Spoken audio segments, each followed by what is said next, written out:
Section: Introduction. In this section, we discuss the current landscape of AI research, which is heavily influenced by large pre-trained language and vision models that require significant computational resources to develop. Even smaller models incur high training costs. For instance, Pythia 1b needed 64 GPUs for 3 days, while Roberta required 1,000 GPS for 1 day. Many academic labs express concerns about the rising costs of experimenting with new architectures and training methods, often leading them to avoid controlled pre-training experiments. This trend hampers the diversity and competitiveness of research in our field. We highlight an example from computer vision, where the initial success of the CLIP model was mistakenly attributed to its contrastive loss.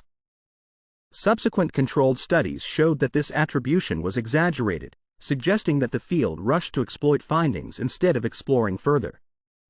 While academic labs are ideal for thorough analyses, there is a lack of shared knowledge about pre-training costs, making it hard for researchers to plan experiments and budgets effectively. To address this, we aim to shed light on the feasibility of pre-training models with the current academic hardware.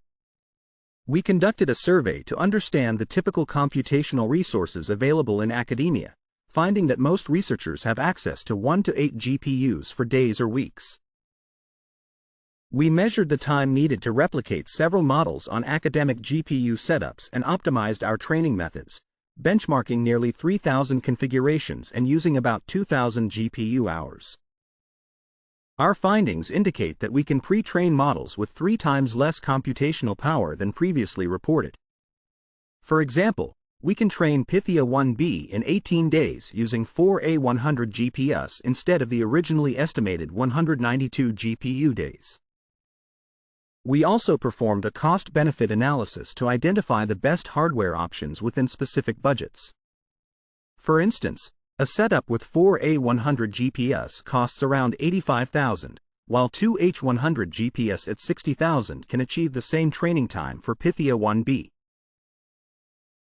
We are releasing our code and resources to allow others to benchmark their hardware and models easily, which can lead to significant reductions in training time, especially with limited GPU resources. Next, we explore what academic hardware means. While it's widely recognized that conducting NLP research on academic hardware is challenging, there is no clear definition.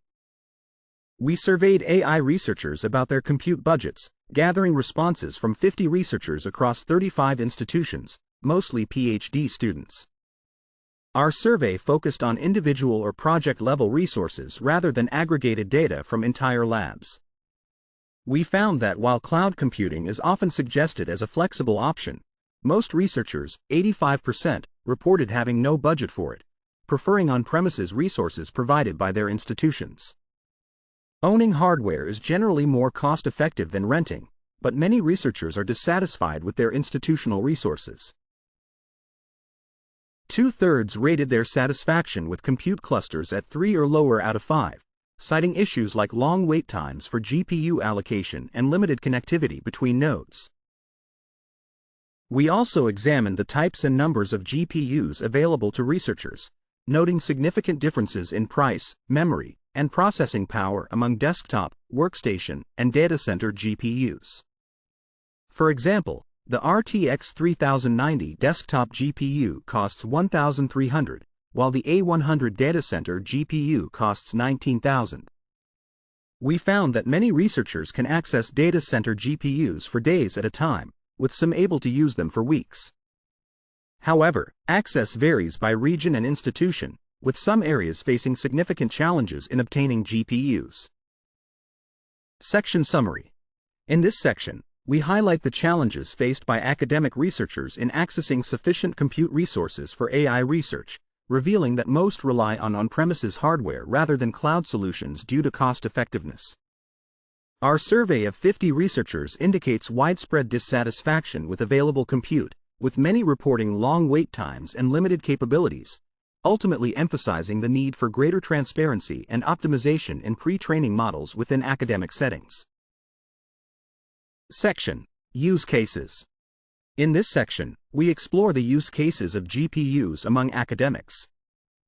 Most of us, around 70 to 80%, utilize GPUs for tasks like fine-tuning, inference, and training smaller models. Additionally, 57% of us use GPUs for model analysis, while 17% conduct pre-training experiments on models with fewer than 1 billion parameters. Our survey indicates that many of us would like to run more complex experiments if we had access to better hardware. From our findings, we define academic hardware as typically consisting of 1 to 8 GPUs, particularly models like the RTX 3090, A6000, and A100, used for days or weeks. About 10% of us have access to the latest H100 GPS. In the next section, we will examine the training duration on various GPU types, using our defined range of academic hardware. To measure training time, we recognize that while we know some model and GPU characteristics, these metrics aren't always intuitive. A key question remains: how long will it take to train our models on our available hardware? We will determine the pre-training time for several models across different academic GPU setups. We will present optimal training times for all models and GPUs tested, along with their configurations. We will employ both analytical and empirical methods in our investigation. In our empirical approach, we will test basic training settings and combinations of efficient training methods to find the best configurations for minimal training time. We will analyze several well-known language and vision models, which have between 100 million and 7 billion parameters, ensuring we have sufficient training details to replicate their training conditions. For our analytical inference of training time, we will start with basic measurements. We will estimate pre-training time based on the total training compute, measured in floating point operations, and the throughput of GPS. We will calculate the floating point operations for a model in one training step and extrapolate this based on batch size and training steps to find the total. We will use GPU throughput values from specifications and assume the model's original precision.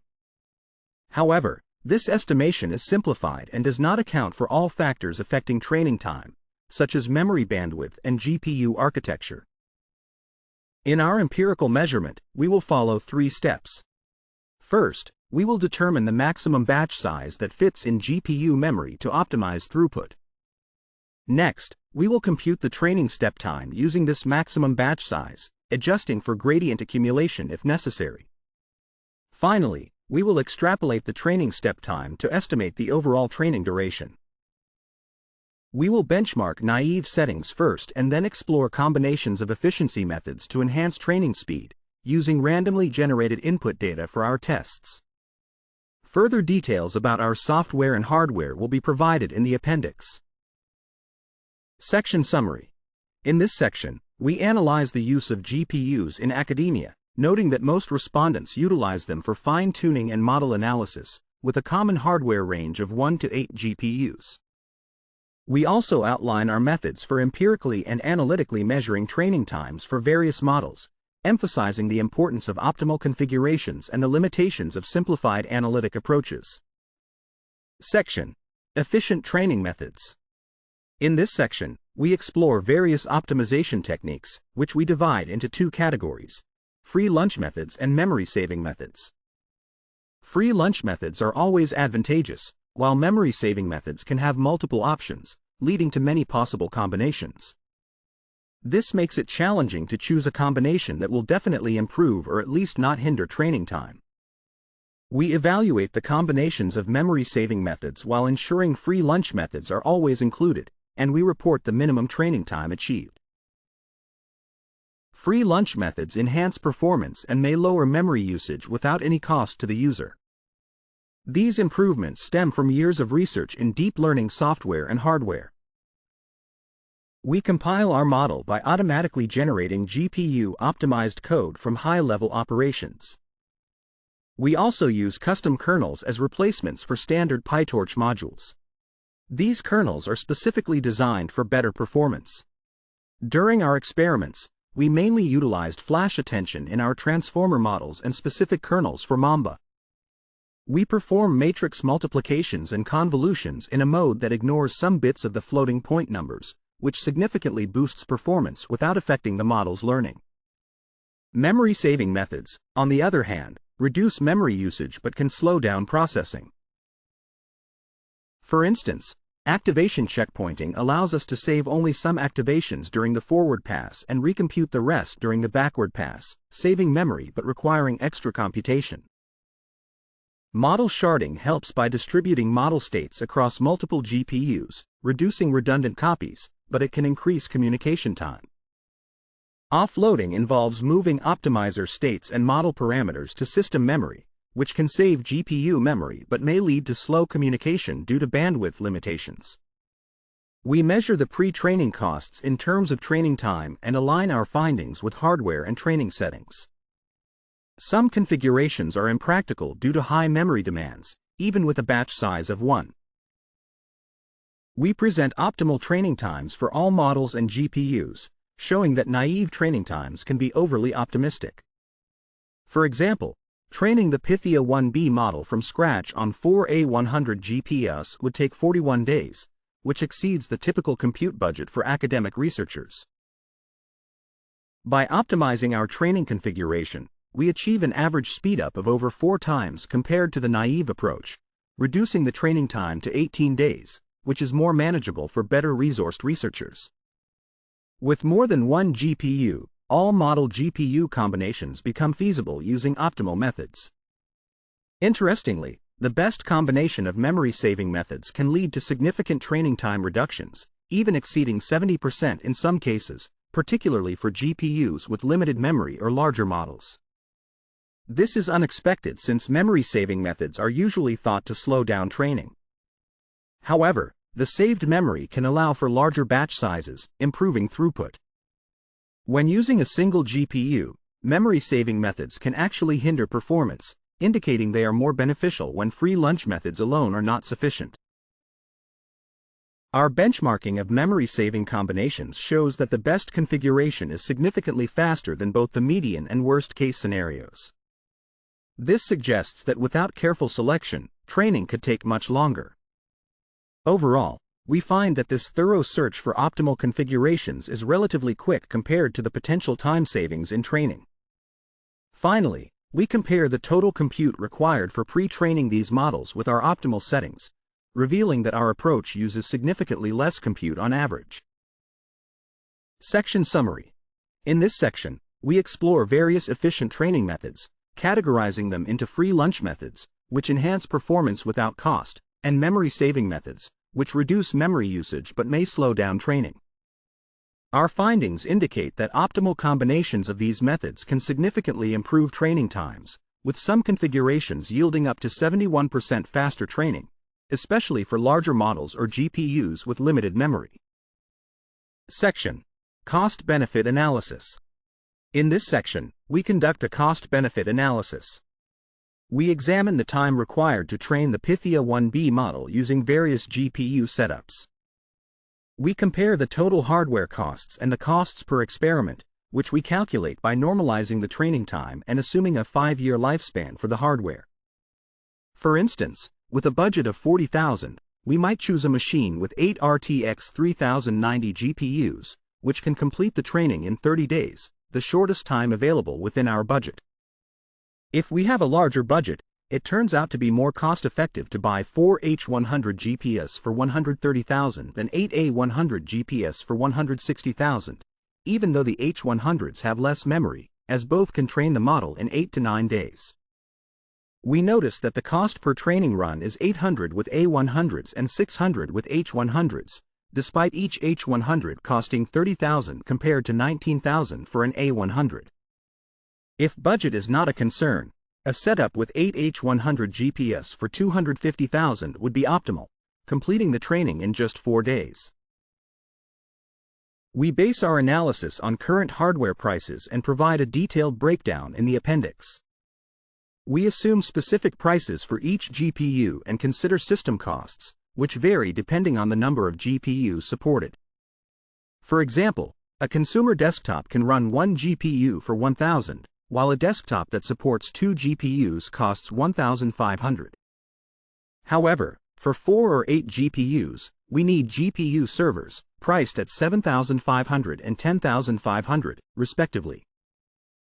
In the related work section, we review compute surveys that assess access to computing resources in the NLP community and their environmental impact. To our knowledge, this is the only previous survey focused on AI or GPU-centric fields.